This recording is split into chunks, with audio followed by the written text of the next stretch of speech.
Scott Stevens is an award-winning television weatherman who a decade ago began investigating claims by Lieutenant Colonel Tom Bearden that North America was being subjected to full-time weather modification.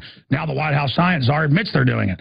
During the course of the personal investigation, he was the first to discover the primary reason for the now global chemtrail phenomenon. Scott co-hosts a weekly radio program, and he also joins us right now. Now, since he talked about this 10 years ago and Bob Fletcher 20 years ago and all this, and even back then I'm like, hey, I don't know. Now it's like, hey, the Saudi Arabians, people in Dubai, they're making it rain with these antenna farms.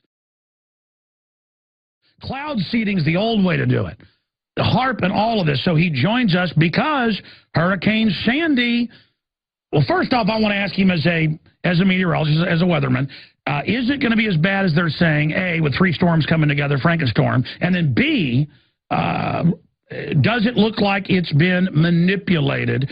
Because weather wars, weather weapons, foreign governments, our own government, I mean, this may postpone the election. Hey, Stanford Research Institute, Ben Livingston, certified 1967 the government could create and steer hurricanes. That's Fox News. Storm after storm after storm, you know, that they prep, they shut down cities, they do all of these things, and it shows up, yes, we have power lines down, yes, we have trees down, yes, we have flooding.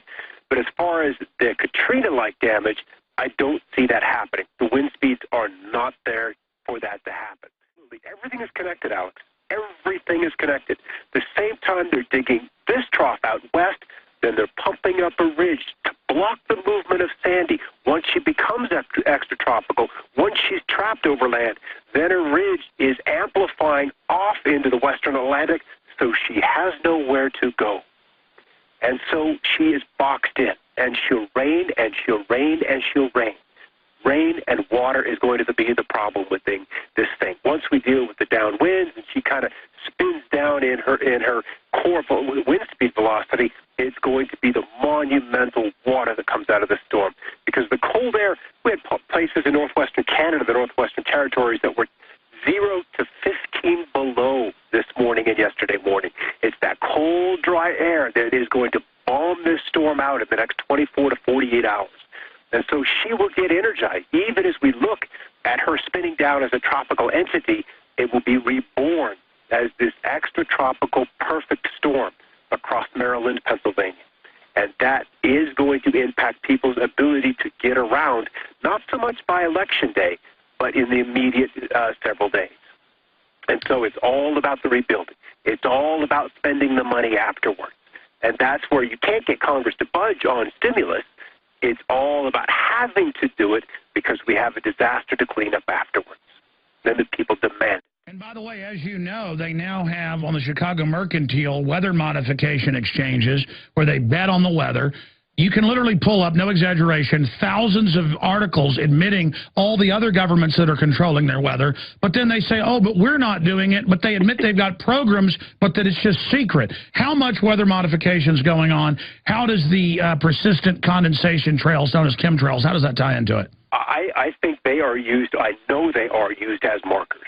When you're going to lay down an energetic change, whether you're using HAARP, whether you're using scalar, whether you're using the Oregon energy, I don't care what tool you're going to use. You need to gauge the efficacy of whatever button you've pushed. And so once you've pushed the button, you need to know what that zone, what so it's like when they put ink into your a vein to track where blood's going in your body, or when they put a radioactive substance in to have markers on tumors. Exactly. It's like laying a light. Those chemtrails respond to that addition of the energy. You lay down the grid, apply your electromagnetic solution, observe, and then you go out and remeasure. So it is a continual program. Once they began in the 60s, it's never ended. And people are so excited that chemtrails are a recent thing. Oh, middle 90s, they exploded. That's crap. It's been going on since the 60s. The earliest pictures I've got are 1976.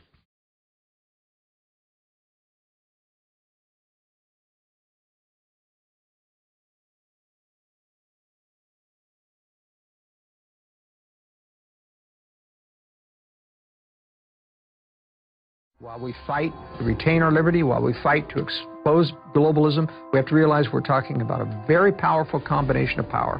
Renowned author and expert Joel Skousen breaks down the globalist plan to shut down America and stage a new world war. In one day, America will go from day to night. And if you haven't prepared in advance, there's not enough time to prepare in 24 hours, even if you saw it that early. Coming to the InfoWar in November is our new documentary film presentation. Strategic relocation is a systematic way to think strategically in the future about how do I safeguard. Joel Skousen, Strategic Relocation. The freeways are going to be crowded, they're going to run out of gasoline, they're going to run out of food, and then they're going to start to go north and south of those freeways. Joel Skousen is renowned as one of the world's foremost experts in strategic relocation and the securing of your home. We talk about natural disasters, the health environment, we talk about pollution, the water quality. My personal experience about being in every one of these states. Government is digging in for the organized, incremental collapse of society and world war. The U.S. isn't building huge underground bases and bunkers because of some terrorist threat.